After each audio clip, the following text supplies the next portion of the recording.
Hello প্রিয় দর্শক, এই দেখেন চায়না দুজন বাজার করতেছে চাকমাদের বাজারে। এত প্রচণ্ড গরম, হাত দিয়ে বাতাস করতেছে। তা বুঝেন বাংলাদেশের তাপমাত্রা কীভাবে বেড়ে গেছে হঠাৎ করে।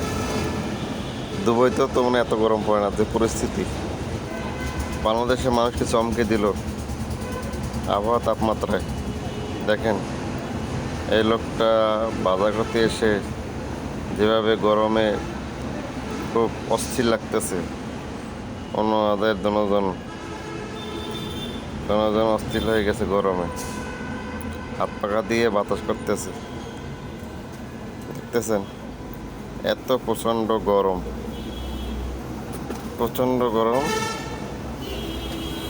কীভাবে দেখছেন অনুভূতি কী তাদের দেখেন। ধন্যবাদ সবাই।